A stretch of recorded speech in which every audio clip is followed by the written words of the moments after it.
کریم اما بعد فاعوذ باللہ من الشیطان الرجیم بسم اللہ الرحمن الرحیم رب اشرح لی صدری ویسر لی امری واحلل عقدۃ من لسانی یفقہوا قولی رب زدنا علما اللہم انفعنا بما علمتنا وعلمنا ما ینفعنا وزدنا علما۔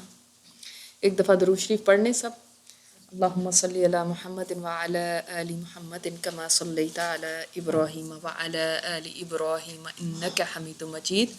اللہم بارک علی محمد وعلی آل محمد کما بارکت علی ابراہیم وعلی آل ابراہیم انک حمید مجید، آمین۔ ہم نے غزوہ احد شروع کیا ہوا تھا شوال 3 ہجری۔ یہ چیپٹر ہم نے سٹارٹ کیا تھا اور اس کے ہم سیکنڈ پیج پہ پیج نمبر 204 سے آج ہم انشاءاللہ تعالیٰ پڑھیں گے۔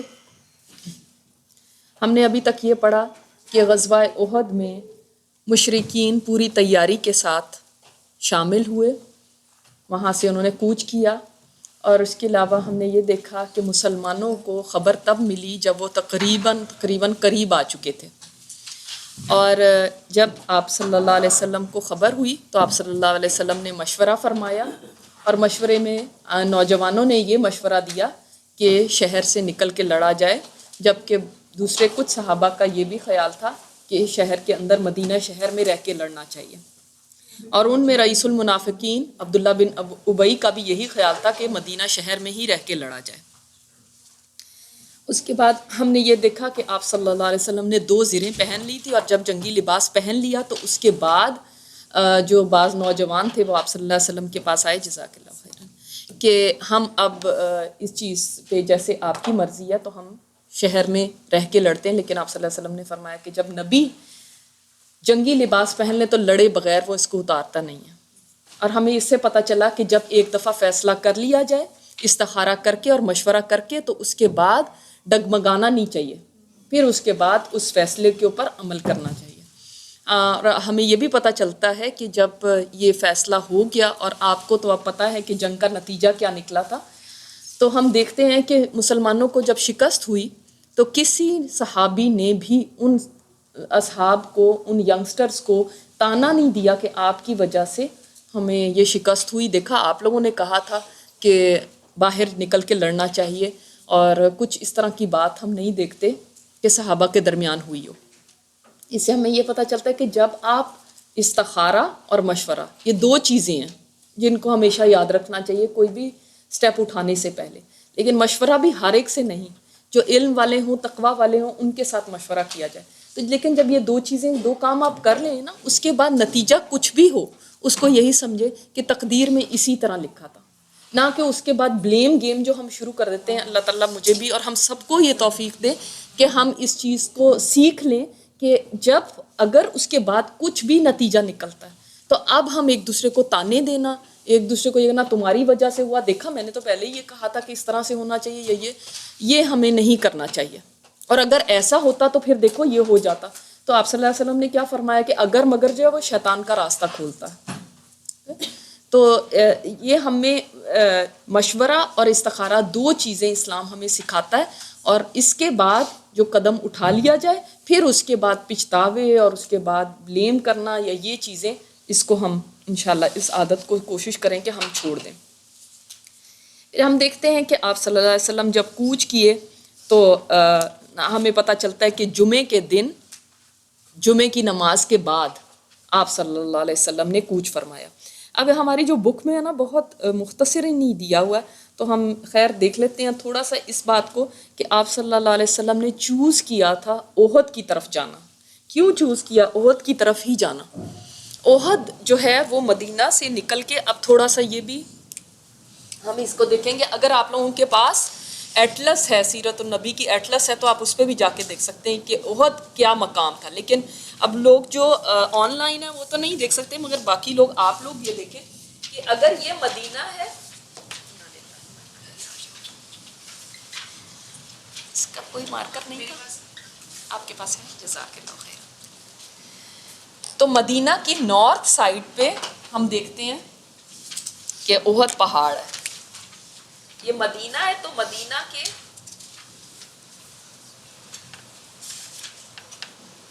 نارتھ کی طرف کو احد پہاڑ ہے، ٹھیک ہے. اب احد پہاڑ کا بھی آپ کو یہ بتا دوں کہ احد از اے رینج آف ماؤنٹینس. ایک پہاڑ کا نام احد نہیں ہے بلکہ ایک پورا ٹرین ہے جو احد کہلاتا ہے. تو تھوڑا سا آپ کو احد کا بتا دوں کہ آپ صلی اللہ علیہ وسلم نے فرمایا احد جنت کے پہاڑوں میں سے ہے. سبحان اللہ. یعنی یہ ہو سکتا ہے بعض مفسرین کہتے ہیں یہ پہاڑ جنت میں لے جایا جائے گا. اللہ اکبر. تو جب آپ کوئی جائے احد پہاڑ کو دیکھے تو پتہ نہیں ہم اللہ تعالیٰ ہمیں جنت تک لے کر جائے, مگر ہمیں اپنی تو گارنٹی نہیں, مگر جس کے بارے میں آپ صلی اللہ علیہ وسلم نے فرما دیا کہ یہ جنت کا پہاڑ ہے وہ تو گارنٹیڈ جائے گا ہی جائے گا. تو یہ پہاڑ اللہ ہمیں جنت میں بھی دکھائے. اور آپ صلی اللہ علیہ وسلم ایک دفعہ ایک سفر سے واپس آ رہے تھے تو آپ صلی اللہ علیہ وسلم نے دور سے احد پہاڑ کو جب دیکھا تو فرمایا تھا کہ یہ وہ پہاڑ ہے جو ہم سے محبت کرتا ہے اور ہم اس سے محبت کرتے ہیں.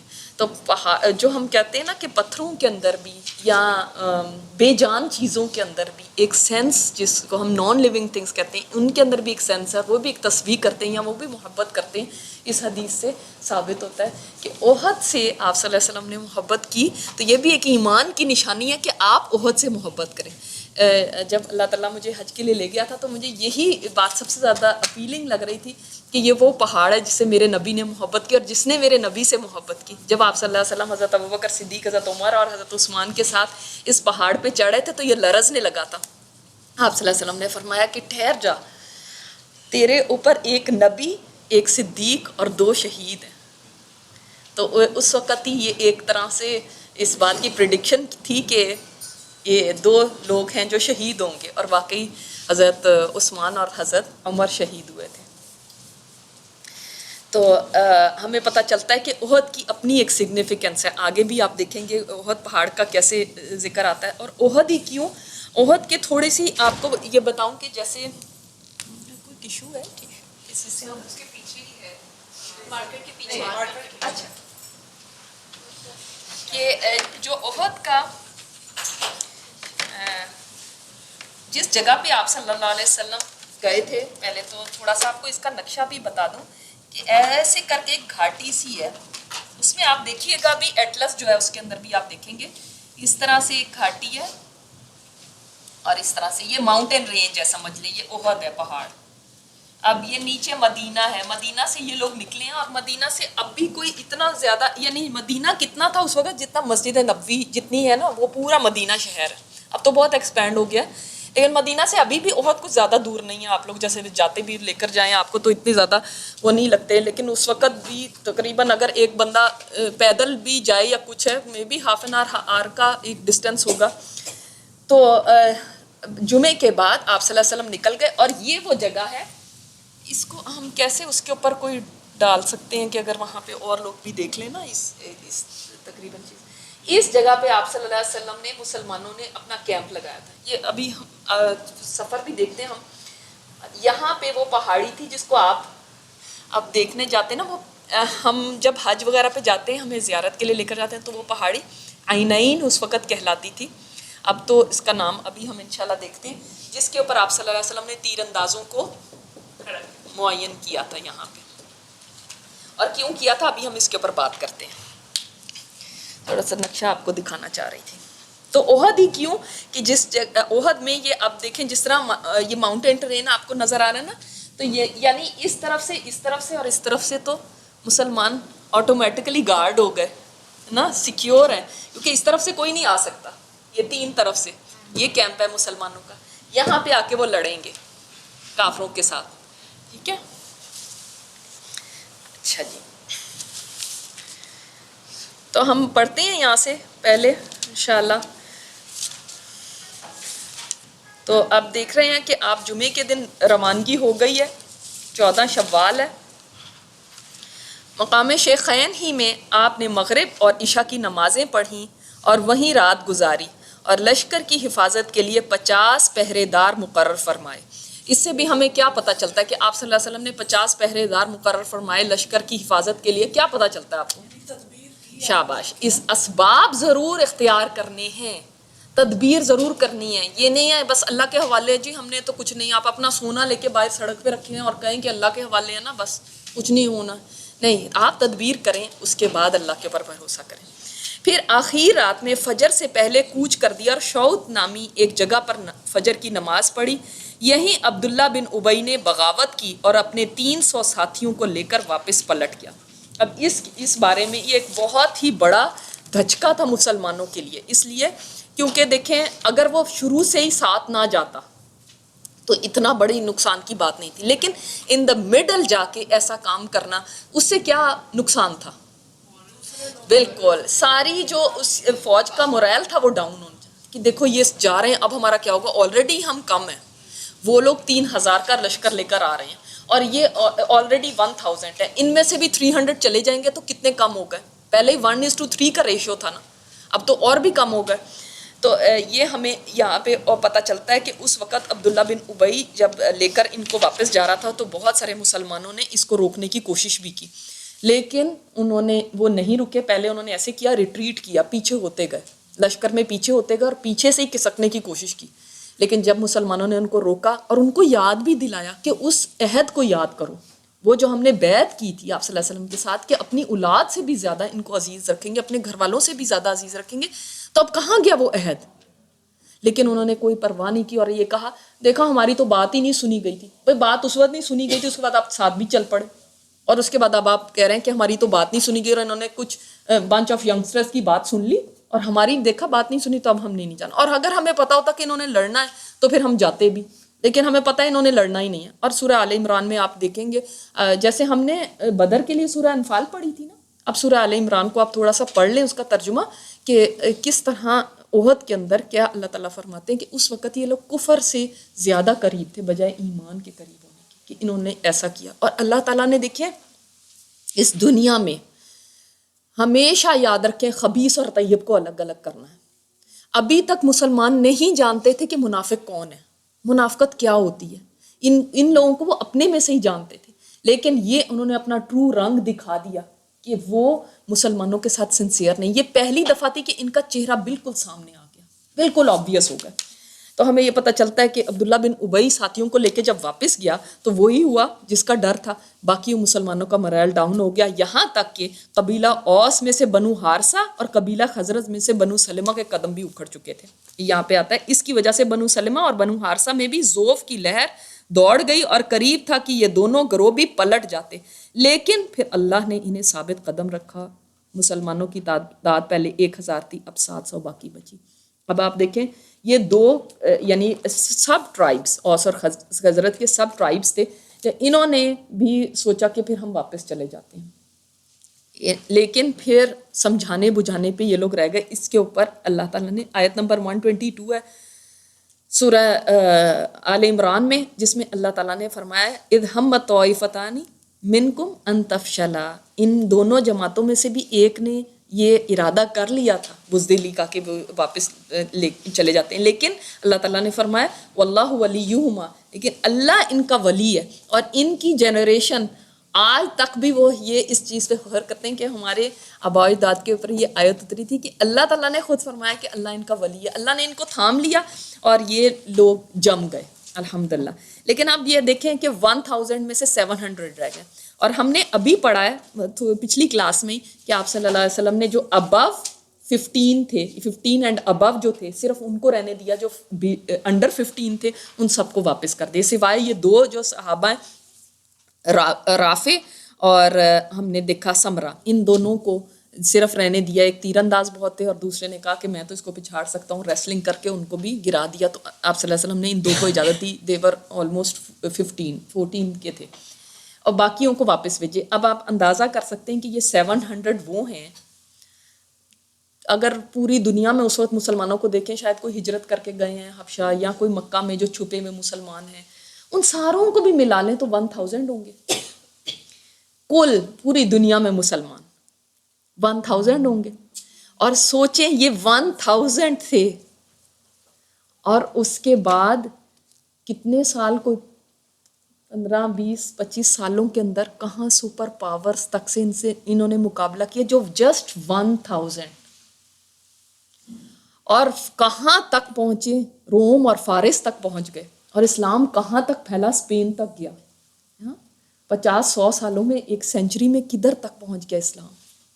کیونکہ ان چھوٹی سی جو جماعت جو تھی، یہ نہیں کہ بہت ٹرینڈ تھی، یہ نہیں کہ بہت اسکلڈ تھی لڑنے میں، یہ نہیں ہے کہ بہت ان کے پاس اسلحہ تھا، لیکن ان کے پاس وہ قوت تھی جو آج پوری امت مسلمہ کے پاس بھی نہیں ہے، اور وہ ہے ایمان کی قوت، وہ ہے اللہ کے اوپر بھروسہ۔ آج ہم کتنے second largest religion in the world, کوئی معمولی بات نہیں ہے، کہاں 1000، یہ ان سے آج اتنے زیادہ ہیں، لیکن خس و خاشاک کی طرح، اور وہ اتنے سے تھے مٹھی بھر، لیکن دیکھو انہوں نے کہاں تک پہنچ گئے، کیسے وہ آگے بڑھے اور کدھر تک اسلام کو پہنچائے۔ تو یہ 700 باقی بچے ہیں، تو ایمان کی اس کا مطلب طاقت جو ہے نا وہ سب سے بڑی طاقت ہے۔ اب اسی لشکر کو لے کر رسول اللہ صلی اللہ علیہ وسلم نے دشمن کو مغرب کی سمت چھوڑتے ہوئے ایک مختصر راستے سے احد کی جانب پیش قدمی کی اور احد کی بلندیوں کو پشت کی طرف کرتے ہوئے وادی کے سرے پہ واقع احد پہاڑ کی گھاٹی میں نزول فرمایا۔ اچھا، اب کیا تھا؟ پتہ چلا تھا کہ یہ لوگ راستے میں ہیں، ایسی جگہ پہ ہیں جہاں پہ یعنی سمجھ لیں، ایسے سمجھ لیں کہ احد کے اور مسلمانوں کے درمیان کئی جگہ پہ یہ مشرکین کا لشکر تھے۔ تو اب ایسے وقت کے اندر ان کے سامنے سے تو ہو کے نہیں جا سکتے تھے، اور آپ صلی اللہ علیہ وسلم چاہتے تھے کہ ایک طرف ہو کے ان سے بچ کے جایا جائے۔ آپ صلی اللہ علیہ وسلم نے ایک راستہ پوچھا کہ ایک صحابی سے، اور انہوں نے کوئی راستہ بتایا جس کے بارے میں آتا ہے کہ ایک منافق کا باغ تھا، اس کے اندر سے مسلمان گزرے، اور وہ منافق جو تھا وہ اندھا تھا، بوڑھا تھا، اور اس نے کہا اے محمد تم ہو اور تمہارے ساتھی ہیں، اور میں تمہیں اپنے باغ سے نہیں گزرنے دوں گا، اور اس نے اٹھا کے مٹی پھینکنے شروع کر دی اور پتھر پھینکنے شروع کر دیے۔ تو صحابہ نے کہا کہ اب ہم تلوار نکال کے اس کا سر قلم کر دیں، تو آپ صلی اللہ علیہ وسلم نے فرمایا نہیں، یہ آنکھوں کا بھی اندھا ہے اور دل کا بھی اندھا ہے، تو اس کو چھوڑ دو۔ تو ایسا شارٹ کٹ ایک اپنایا گیا کہ جس سے کافروں کو نہ پتہ چل سکے کہ مسلمان احد کے قریب جا رہے ہیں۔ اب کافر کدھر سے آ رہے ہیں؟ اب دیکھیں، مسلمان یہاں پہ ہیں اور کافر ظاہر ہے یہاں پہ مکہ ہے، تو کافر کہیں سے آ رہے ہیں، ٹھیک ہے۔ اب کافر جو ہیں وہ کافروں کا جو لشکر ہے وہ یہاں پہ آئے گا اور یہاں پہ پڑاؤ کرتا ہے، اور مسلمانوں کو دیکھیں ایک سیکیور جگہ مل گئی ہے جہاں پہ اس طرح پہاڑیوں کے پر یہاں پہ انہوں نے اپنا کیمپ کیا، یہاں پہ جنگ ہوگی، ٹھیک ہے۔ ابھی ہم دیکھتے ہیں آگے۔ تو اچھا، اب کیا یہ بات جو یہاں پہ ہے کہ ایک مختصر راستے سے احد کی جانب پیش قدمی کی اور احد کی بلندیوں کو پشت کی طرف رکھا، یعنی جب مسلمان یہاں پہ ہیں تو احد ان کی بیک پہ ہے، اور ان کا دے آر فیسنگ مدینہ، یعنی مدینہ کی طرف فیسنگ ہے، اور احد ان کی بیک پہ ہے۔ اس طرح سے مسلمانوں کا لشکر تھا۔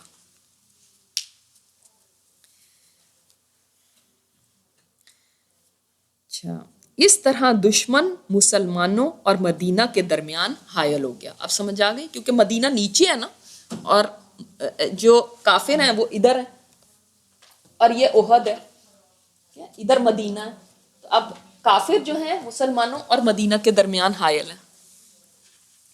پھر یہیں آپ نے لشکر کو مرتب فرمایا اور عبداللہ بن جبیر انصاری کی کمان میں جبل عینین پر، آپ سمجھ آئی یہ جو میں نے آپ کو بتایا، جس میں آپ ہر دفعہ جب بھی جاتے ہیں زیارت کے لیے احد کی، تو جس پہاڑ پہ چڑھنا سب سے آسان ہے، شاید چھوٹا سا پہاڑ وہ جبل عینین، ٹھیک ہے، جس کے اوپر تیر اندازوں کو آپ صلی اللہ علیہ وسلم نے کھڑا کیا تھا۔ یہ سمجھ لیں، یہ جبل عینین یہ اس وقت کہلاتا تھا، ٹھیک ہے، یہ ہے وہ پہاڑ۔ یہ پہاڑ بہت اونچا ہوتا تھا، لیکن ظاہر ہے کیونکہ اتنی وہاں پہ لوگوں کی بہت ٹریفک رہتی ہے، تو اس لیے اب یہ پہاڑ چھوٹے ہوتے ہوتے آپ نے دیکھا کتنا چھوٹا ہے کہ آپ ہم بچے کو بھی لے کے اوپر چڑھ سکتے ہیں، ہمارے جیسے لوگ بھی آرام سے اوپر جا سکتے ہیں اس کے۔ عینین پر اب آپ کو پہاڑ کا نام یاد رکھنا ہے، ٹھیک ہے، بیکاز یہ بہت اہم ہے اس کے اندر۔ جبل عینین پر جو بعد میں جبل رماح کے نام سے معروف ہوا، ٹھیک ہے۔ اب سمجھ آ گئی، اس وقت جبل عینین تھا، اب اس کے بعد چونکہ تیر انداز یہاں پہ آپ نے متعین کیے تھے، اس لیے جبل رماح۔ 50 تیر انداز مقرر فرمائے اور انہیں حکم دیا کہ سواروں کو تیر مار کر دور رکھیں۔ آپ کو پتہ ہے جو گھوڑے پہ ہوتے ہیں نا سوار، تو گھوڑا جو ہے وہ تیر کو برداشت نہیں کرتا، وہ اس راستے پہ جائے گا نہیں جدھر سے تیر آ رہے ہوں گے. تو ان کو کہا گیا کہ آپ نے تیروں سے گھڑ سواروں کو روکے رکھنا ہے. اب گھڑ سوار کدھر سے آ سکتے ہیں؟ جو ایک ویک پوائنٹ تھا، جو ایک ویک لنک ہے اس کے اندر، وہ یہ ہے. یہاں تو مسلمان ہیں نا. اب اگر وہ یہاں سے آ گئے نا، یہ ہوگا بعد میں. یہاں سے آ گئے تو کاٹ بائی سرپرائز ہیں یہ. ٹھیک ہے جی.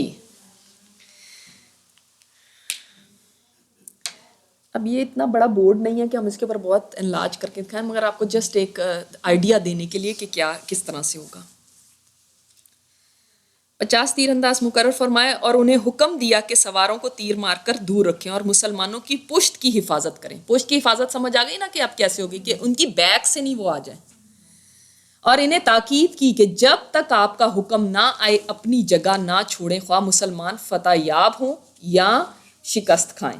اب یہ بہت اہم بات تھی کہ چاہے مسلمانوں کو شکست ہو یا فتح ہو، آپ نے اس جگہ کو نہیں چھوڑنا. اور یہ بھی آیا ہے ایک جگہ بخاری میں کہ آپ صلی اللہ علیہ وسلم نے یوں فرمایا کہ اگر تم لوگ دیکھو کہ ہمیں پرندے نوچ رہے ہیں تو بھی تم اپنی جگہ نہ چھوڑنا، یہاں تک کہ میں تمہیں بلا بھیجوں، میں ہی تمہیں میسج بھیجوں کہ بس آ جاؤ. اور اگر تم لوگ دیکھو کہ ہم نے قوم کو شکست دے دیا اور انہیں کچل دیا تو بھی اپنی جگہ نہ چھوڑنا یہاں تک کہ میں بلا بھیجوں. کتنی فرم انسٹرکشن تھی، کتنی اسٹرانگلی کہا گیا تھا. اور جب آپ صلی اللہ علیہ وسلم کے حکم کی نافرمانی ہو تو پھر کیا نتیجہ نکلے گا. کیونکہ نبی کریم صلی اللہ علیہ وسلم فورسی کرتے تھے، بہت زبردست، یعنی ایک اسٹریٹجی، وار اسٹریٹجی تھی کہ کیسی جگہ آپ صلی اللہ علیہ وسلم نے چوز کی کہ وہ ادھر سے آ نہیں سکتے. اب جو بھی ہوگا وہ یہ اتنی سی جگہ ہے کہ اس میں سے ہی لڑیں گے. اب یہ بے شک 3000 ہے، وہ 3000 ایک دم تو نہیں آ سکتے نا، ظاہر ہے نیرو ہو گیا نا. یہ جب مسلمان یہاں پہ ہوں گے ان سے لڑیں گے تو تھوڑے لڑ سکیں گے، باقی تو پیچھے ہی رہیں گے. یہ صرف ایک جگہ تھی کہ اگر پیچھے سے آ گئے تو پھر سینڈوچ ہو جائیں گے. یہاں پہ ان کا کیمپ بھی تھا تو یہاں سے سیدھے ادھر آج چلے جاتے. تو آپ کو سمجھ آ رہی کہ کس طرح سے یہ ہوا ہوگا. اب یہ بعض لوگوں نے یہ کہا ہے کہ بہت آگے جا رہے ہیں لیکن چلیں، بعض لوگوں نے یہ کہا ہے کہ یہ لوگ یہاں سے گئے اور تھرو آؤٹ یہ اس طرح سے ہو کے اور اس طرح سے آئے. یہ تھوڑا سا مشکل لگتا ہے.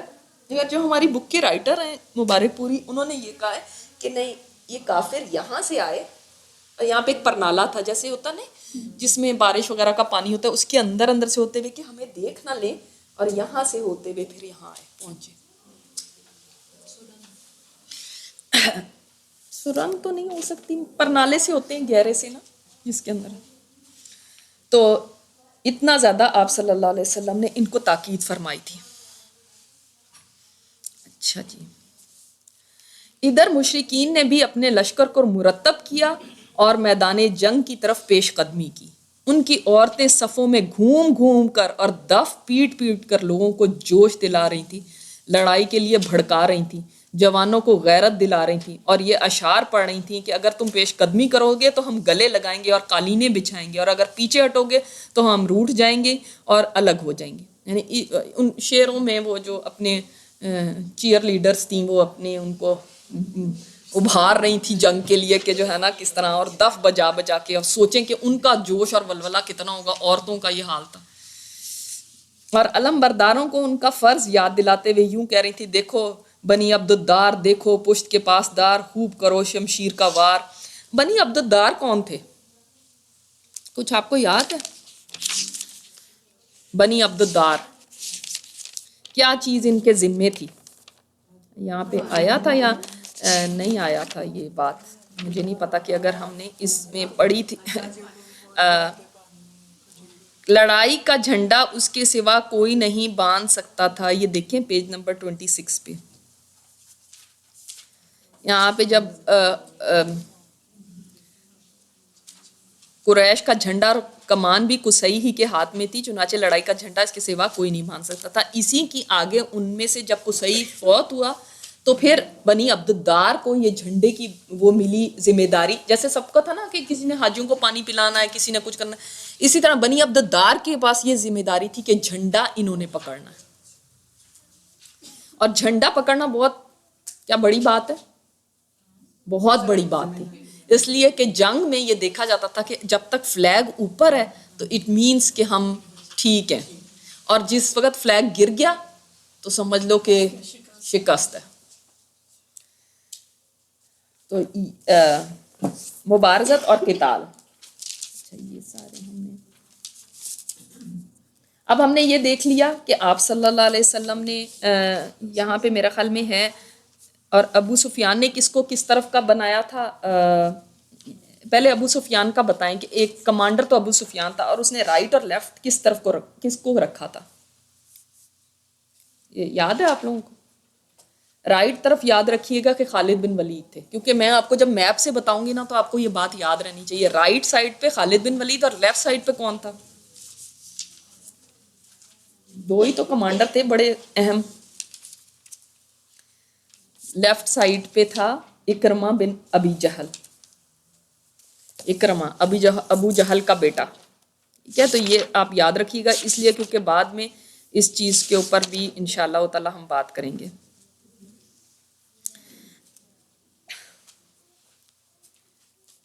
اچھا، اب جب جنگ ابھی شروع نہیں ہوئی تو اس سے پہلے ابو سفیان نے ایک ترکیب لڑائی، اور وہ ترکیب کیا تھی کہ اس نے کہا ایک آدمی بھیجا، ایک قاصد بھیجا، اور قاصد کو یہ کہلا کے بھیجا کہ جا کے ان کو کہو. وہ قاصد آیا ایک پیغام لے کر مسلمانوں کے پاس، اور اس نے آگے کہا کہ ہمارے سردار نے کہا ہے کہ انصار تمہیں لڑنے کی ضرورت نہیں ہے، اس لیے کہ ہماری تمہارے ساتھ کوئی دشمنی نہیں ہے، تم ہٹ جاؤ، یہ ہمارے چچا زاد ہیں، یہ ہیں، ہم جانے اور یہ جانے، تم بیچ میں سے ہٹ جاؤ. اب آپ خود سوچیں کہ اس مسلمانوں کی آرمی میں کون زیادہ تھا؟ انصار. اگر انصار ہٹ جاتے تو کون تھا؟ کوئی بھی نہیں تھا. تو یعنی بہت ہی کم لوگ رہ جاتے. اس لیے یہ ایک اس کی اسٹریٹجی تھی کہ اے انصار تم لوگ یہاں سے ہٹ جاؤ. لیکن انصار نے کہا کہ بہت اس کو برا بھلا کہا، اور اس کو کہا کہ اللہ تعالیٰ ذرا برا کرے اور ہم تو نہیں ہٹیں گے، اور ہم نہیں پیچھے ہوں گے اس چیز سے. تو ایک تو یہ اس نے اسٹریٹجی کی. دوسرے ابو عامر راہب، اس کے بارے میں بھی ہم نے پڑھا تھا تفسیر میں، یاد ہے آپ لوگوں کو؟ ابو عامر راہب، یہ نبی کریم صلی اللہ علیہ وسلم جب ہجرت کر کے آئے تھے تو یہ ایک وہ آدمی تھا جس کو بہت ہی اسلام سے بہت ہی تکلیف تھی، اور یہ بھی بہت ایک ایسا آدمی تھا جس کی بڑی سنی جاتی تھی، بہت بڑا سردار سمجھ لیں، کہہ سکتے تھے کہ بہت بڑا سردار تھا. اور اس نے جب دیکھا کہ آپ صلی اللہ علیہ وسلم تشریف لے آئے اور آپ صلی اللہ علیہ وسلم کا یہاں پہ بہت چرچا ہو رہا ہے اور لوگ اسلام میں آ رہے ہیں، تو اس سے برداشت نہیں ہوا، اور یہ یہاں سے موو ہو کے مکہ چلا گیا. مکہ جا کے رہنا شروع کر دیا اس نے، اور وہاں پہ بھی جا کے مسلمانوں کو کے خلاف سازشیں کرتا رہا اور مشرکین کو ابھارتا رہا کہ ان کے اوپر حملہ کر دیا جائے. تو اس کا نام ابو عامر راہب تھا. اور اس نے پھر ابو سفیان سے کہا، اس کے بیٹے کا نام پتہ ہے آپ لوگوں کو؟ میں نے بتایا تھا تفسیر کلاس میں، کسی کو پتہ؟ آن لائن میں کسی کو پتہ؟ حنظلہ، حضرت حنظلہ. وہ مسلمانوں کی طرف ہے اور باپ اس طرف ہے، اور باپ کو چین نہیں آ رہا. تو اس نے ابو سفیان سے کہا کہ میرے اوپر چھوڑ دو، میں جاتا ہوں، اور میری ان لوگوں میں بڑی عزت ہے، اور یہ اوس میں سے تھا. تو کہنے لگا میری بہت عزت کرتے ہیں، بڑا احترام کرتے ہیں، میں اب جا کے ان کو کہوں گا تو یہ میری بات مانیں گے، میرے لوگ ہیں یہ. تو اس نے کہا ٹھیک ہے. تو یہ انصار کے سامنے گیا اور اس سے کہا، ان سے جا کے کہا اس نے کہ میں ابو عامر راہب میں آیا ہوں. تو انہوں نے پھر کہا اس کو کہ اللہ تیرا برا کرے اور تجھے ہلاک کرے، اور تو ابو عامر راہب نہیں ہے، تو ابو عامر فاسق ہے، یہ انہوں نے کہا. تو یہ اپنا سا منہ لے کر واپس آ گیا. اب تو ان کی طرف سے بھی ایک جواب مل گیا تھا. اب یہ دیکھیں کہ باپ کس طرف ہے اور بیٹا کس طرف ہے، کیونکہ خون کے رشتے سے بھی زیادہ دین کا رشتہ ہے جو انسان کو ایک دوسرے کے ساتھ جو تعلق بناتا ہے، بانڈنگ کرتا ہے. تو ایک تو یہ بات یہاں پہ اہم ہے. اب مبارزت سے شروع کرتے ہیں.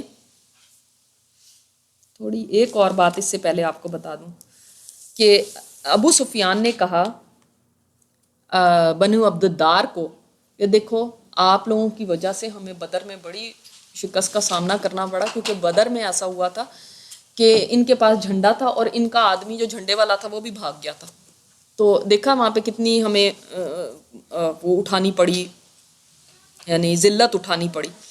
تو اب ایسا ہے کہ اگر تو تم لوگ جھنڈا اس کی حفاظت کر سکتے ہو اور تھام سکتے ہو تو ٹھیک ہے، ورنہ ہمارے حوالے کر دو، ہم خود ہی ٹیک کیئر کر لیں گے.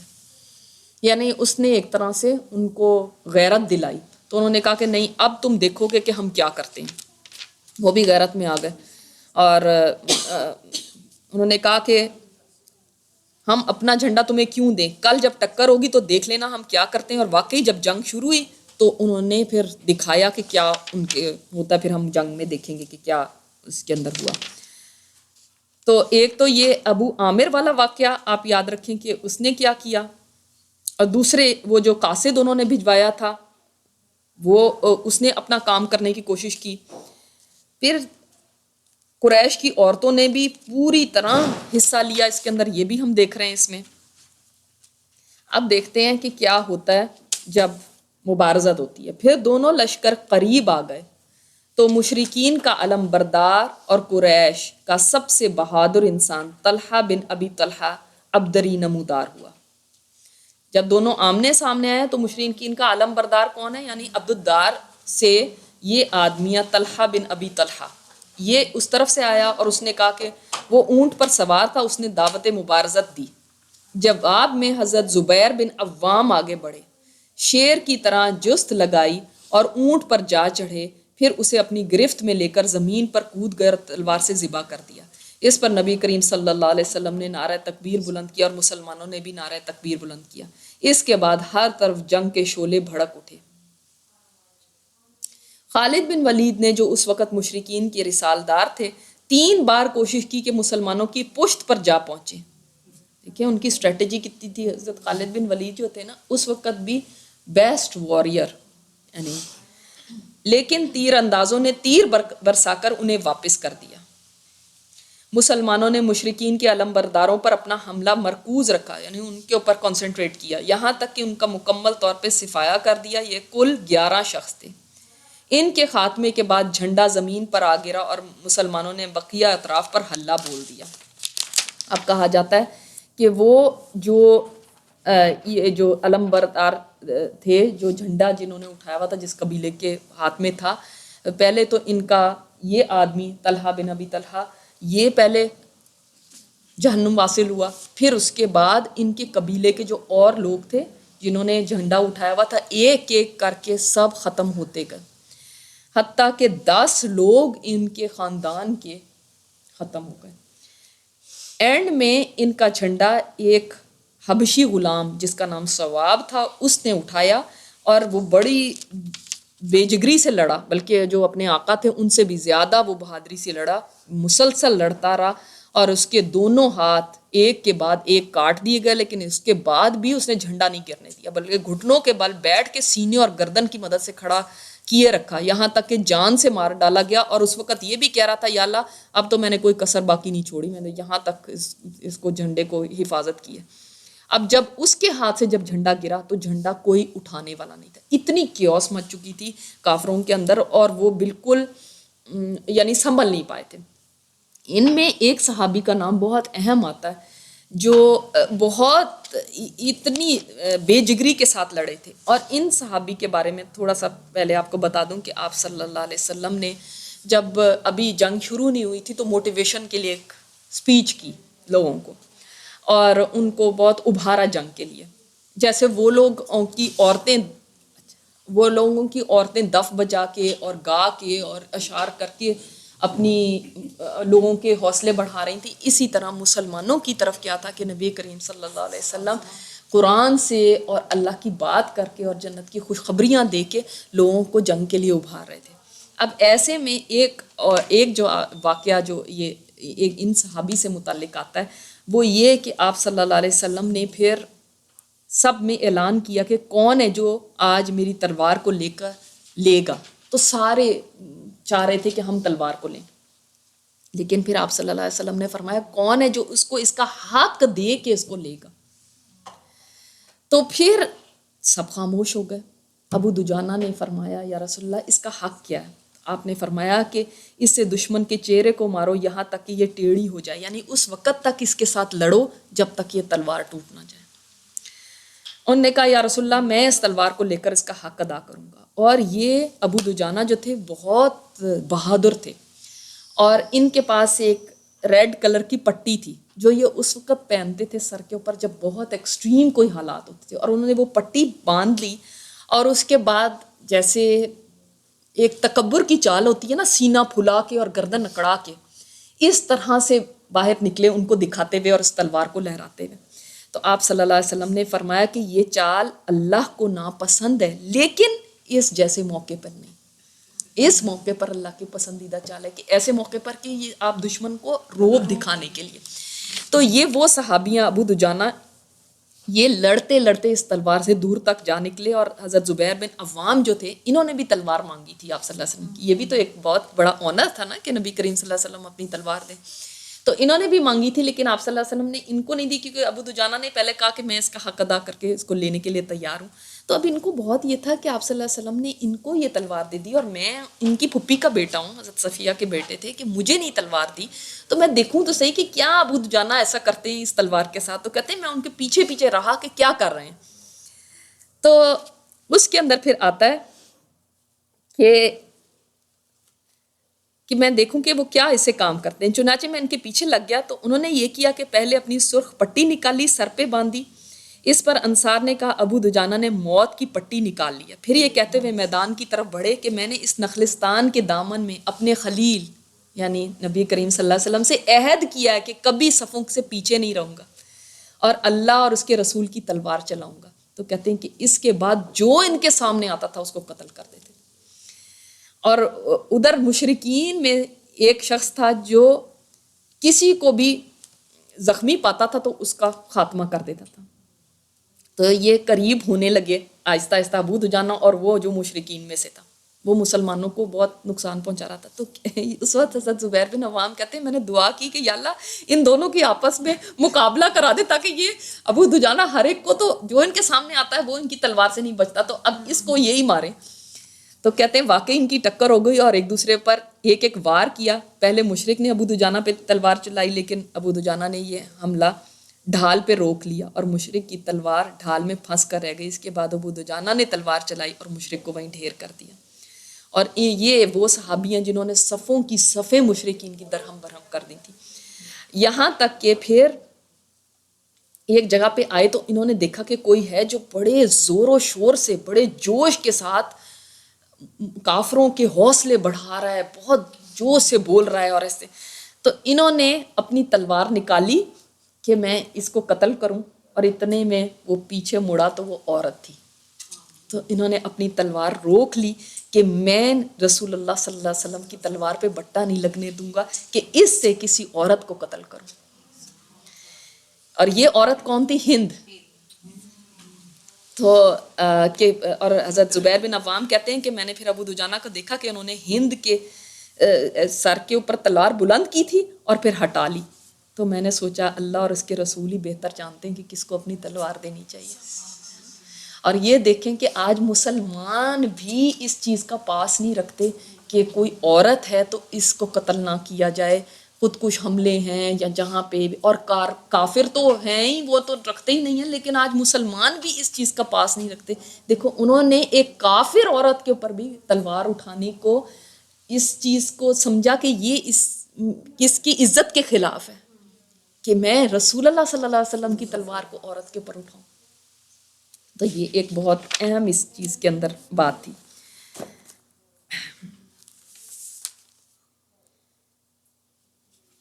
تو صفوں کی صفیں الٹ دیں اور مشرکین کی اچھی طرح پٹائی کی. ابو دجانہ اور حمزہ رضی اللہ تعالیٰ عنہ نے بڑے بڑے کارنامے انجام دیے. اب سمجھ آ گئی ابو دجانہ کون تھے؟ تو ان کی پیچھے بیک گراؤنڈ یہ تھی کہ ان کے پاس پھر آپ صلی اللہ علیہ وسلم کی تلوار تھی. اسی پیش قدمی اور غلبے کے دوران اللہ اور اس کے رسول کے شیر حضرت حمزہ بن عبد المطلب شہید کر دیے گئے. سید الشہداء جن کو کہا جاتا ہے، اور انہیں وحشی بن حرب نے قتل کیا۔ یہ ایک حبشی غلام تھا جو نیزہ پھینکنے کا ماہر تھا، اور اس کے آقا جبیر بن مطعم نے اس سے وعدہ کیا تھا کہ وہ حضرت حمزہ کو قتل کر دے تو اسے آزاد کر دے گا، کیونکہ حضرت حمزہ ہی نے اس کے چچا تیمہ بن عدی کو غزوہ بدر میں قتل کیا تھا۔ چنانچہ وحشی ایک چٹان کی اوٹ میں چھپ کر حضرت حمزہ رضی اللہ تعالیٰ عنہ کی طاق میں بیٹھ گیا۔ حضرت حمزہ مشرکین کے ایک آدمی سبا بن فتح کا سر قلم کر رہے تھے کہ وحشی نے ان کی طرف نیزے کا رخ کیا اور اسے اچھال دیا۔ وہ غافل تھے، نیزہ ان کے پیڑوں میں لگا اور دونوں پاؤں کے درمیان سے نکل گیا۔ وہ گر گئے اور اٹھ نہ سکے، یہاں تک کہ ان کی شہادت واقع ہو گئی۔ حضرت حمزہ جو آپ صلی اللہ علیہ وسلم کے پیارے چچا، اور پیارے چچا ہی نہیں، بیسٹ فرینڈ، اور یہ وہ چچا تھے جنہوں نے آپ صلی اللہ علیہ وسلم کو ڈیفینڈ کیا تھا جس وقت کہ ابو جہل نے آپ صلی اللہ علیہ وسلم کے اوپر بری باتیں کی تھا۔ تو آپ کو پتہ ہے نا کہ یہ کیسے اسلام لے کر آئے تھے، اور انہوں نے اس وقت کہہ دیا تھا کہ ہاں میں بھی اسی کے دین پر ہوں۔ تو وحشی نے کہا کہ واللہ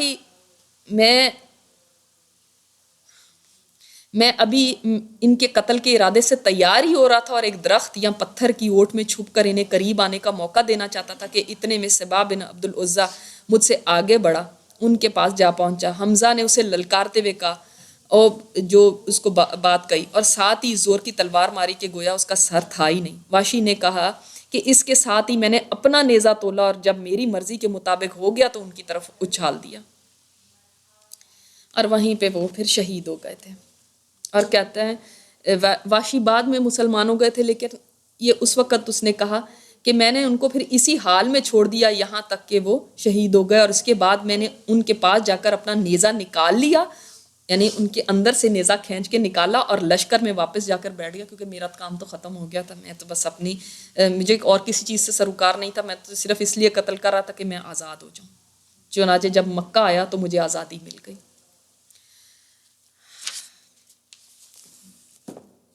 تو یہ ایک واقعہ جو بہت اہم واقعہ تھا۔ اور آپ کو پتہ ہے حضرت حمزہ کن میں شامل تھے؟ انہوں نے کیا مشورہ دیا تھا کہ مدینہ کے اندر رہ کے لڑا جائے یا باہر جا کے؟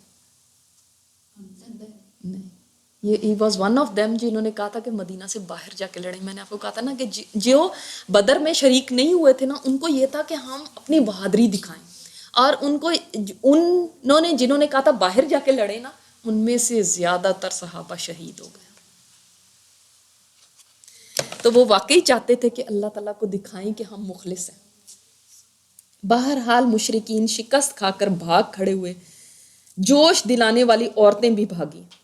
اب ان کے بارے میں آتا ہے، حضرت براء بن عازب کہتے ہیں کہ جب کفار کے ساتھ ہم گھمسان کی لڑائی لڑ رہے تھے تو مشرک بھاگ کھڑے ہوئے، حتیٰ کہ میں نے ان کی عورتوں کو دیکھا وہ پہاڑیوں پر سر پٹ دوڑ رہی ہیں، وہ اپنی پنڈلیوں سے کپڑے اٹھا کے بھاگ رہے ہیں، اور ان کی پاؤں میں پہنی ہوئی پازیبیں بھی صاف دکھائی دے رہی ہیں، اتنی تیز بھاگ رہی تھی، بس انہوں نے کپڑے اٹھائے اور بھاگی، اور ان کے آدمی بھی نہیں تھے کہ جو ان کو پروٹیکٹ کریں۔ مشرک مرد بھی بھاگ اٹھے، عورتیں بھی اپنے گانے بجانے کے سامان چھوڑ کے بھاگ اٹھی، اور مسلمانوں کو فتح مل گئی۔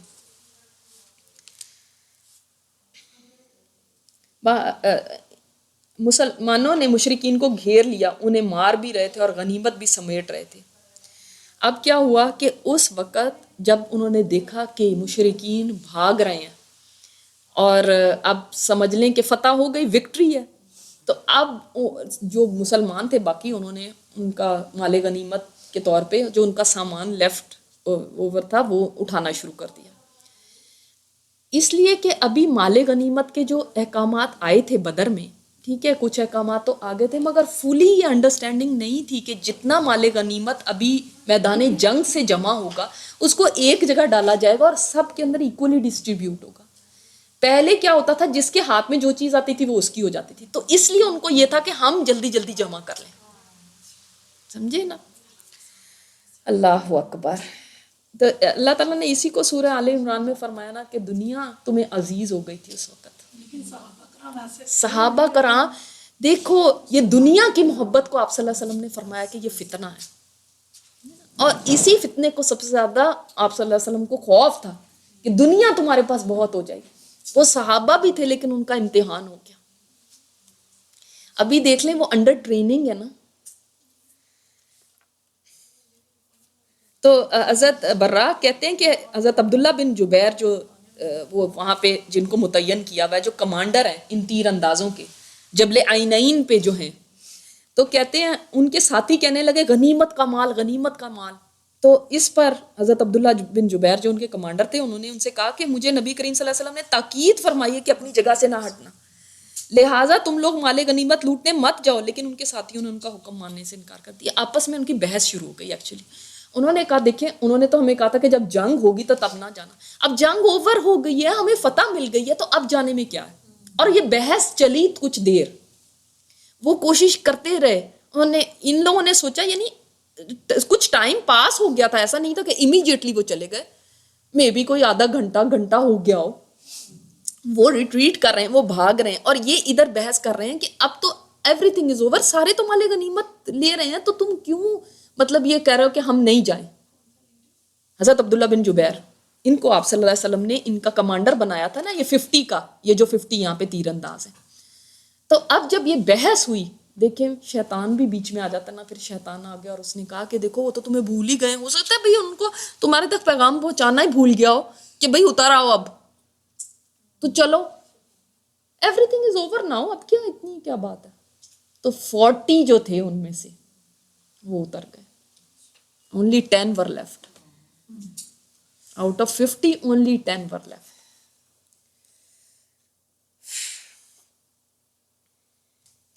تو یہاں پہ آیا، لیکن عین اسی موقع پر تیر اندازوں نے غلطی کی اور اپنے مورچوں میں باقی رہنے کا جو تاکیدی حکم انہیں دیا گیا تھا، اس کے باوجود غنیمت کے چکر میں ان کے 40 آدمی پہاڑ سے نیچے اتر آئے. اب دیکھیں، ابھی آپ کو تھوڑی سی بات یہ سمجھ آئے گی. حضرت خالد بن ولید اس وقت سے کیا واچ کر رہے ہیں؟ Where is he, on the right side اور on the left side? Right side. یعنی یہ ہے اگر دستہ تو یہاں پہ رائٹ سائڈ پہ حضرت خالد بن ولید ہے. اب وہ یہ دیکھ رہے ہیں کہ یہ یہاں سے اتر گئے، اسی لیے وہ یہاں سے آئے ہیں اور ہی انٹرڈ ہیئر. سمجھ آ گئی بات کہ کیسے ان کو کیسے وہ پتہ چلا. اب اس کا مطلب ہے کہ جب یہ لوگ بھاگ بھی رہے ہیں نا، تو وہ پیچھے مڑ مڑ کے دیکھ رہے ہیں کہ کوئی چانس بن سکتا ہے. ٹھیک ہے. خالد بن ولید نے اس موقع کو غنیمت جانا اور پہاڑ پر جو 10 آدمی رہ گئے تھے ان کا صفایا کر دیا. اب 10 تو کچھ بھی نہیں تھے. اب ایسا نہیں کہ 3000 all of them came back، ایسا نہیں ہوا. وہ تو کئی بھاگ بھی گئے نا، یہ تھوڑے جو رہ گئے تھے. اب یہ نہیں کہیں آتا کہ کتنے تھے، لیکن جو بعض علماء نے بتایا کہ 100 یا 150 ہوں گے، اس سے زیادہ نہیں. بیکاز اگر اتنے زیادہ ہوتے نا 3000 پہ، تو بہت زیادہ نقصان ہوتا. مگر انہوں نے ان کو بلایا کہ آ جاؤ، جو ان کے ساتھ جا سکے، اور انہوں نے 10 تو پھر کچھ بھی نہیں تھے نا ان کے لیے، ان 10 کو شہید کر دیا. پھر پہاڑ کے پیچھے سے گھوم کر مسلمانوں کی پشت پر آ رہے تھے اور ان کو نرغے میں لینا شروع کر دیا. اب یہ بھی ہم انشاءاللہ پڑھیں گے اگلی دفعہ کہ جب ان کو شہید کر دیا تو اب یہ راستہ تو کچھ بھی نہیں رہ گیا نا. اسی درے کا آپ صلی اللہ علیہ وسلم کو خطرہ تھا کہ یہاں سے نہ آ جائیں، we'll take care of this, اس جگہ کا تو ہم ٹیک کیئر کر لیں گے، لیکن ادھر سے نہ آ جائیں پیچھے سے. اور وہ ادھر سے ہی آ گئے. اللہ اکبر. ان کے سواروں نے ایک نعرہ بلند کیا جسے مشرکین نے پہچان لیا اور وہ بھی پلٹ پڑے. اب جب یہ جزائر، اب انہوں نے اتنا نعرہ بلند کیا کہ آ جاؤ وہاں سے، تو پھر جس کو سنا وہ بھی آ گیا، اور ان کی ایک عورت نے لپک کے جھنڈا پکڑ لیا. اب وہ ان کے اندر دوبارہ وہ چیز، ایک عورت نہیں اٹھا لیا جھنڈا. پھر کیا تھا، بکھرے ہوئے مشرکین اس کے گرد سمٹ آئے اور جم گئے، یعنی جھنڈے کے گرد جمع ہونے شروع گئے. یوں مسلمان چکی کے 2 پارٹوں کے بیچ میں آ گئے. اب آپ دیکھ لیں کہ یہاں سے جب وہ گئے ہیں تو انہوں نے تو یہاں سے حملہ کیا، اور ان کو بھی آواز دے دی جو بھاگ رہے تھے، وہ بھی ادھر سے آ گئے، یہ ادھر. اب آپ سوچیں کہ ایک لوگ ہیں جو چیزیں جمع کر رہے ہیں، اب وہ تھوڑی اپنی تلواریں کھول کے کھڑے میں. اب وہ ان کے، ہاں ان کو تو یہ ہے کہ بس ہم کوئی اینیملز کو پکڑ رہا ہے، کوئی زیریں جمع کر رہا ہے، کوئی کچھ ہے. اب ایک دم اچانک سے ان کے اوپر جب حملہ ہوا تو وہ کاٹ بائی سرپرائز تھے کہ یہ کیا ہو گیا ایک دم. ہاں. جزاکم اللہ خیرا کثیرا. سبحانک اللہم و بحمدک، نشہد ان لا الہ الا انت، نستغفرک و نتوب الیک. السلام علیکم و رحمۃ اللہ وبرکاتہ. ایک دفعہ درود شریف پڑھ لیں سب. اللہم صلی علی محمد.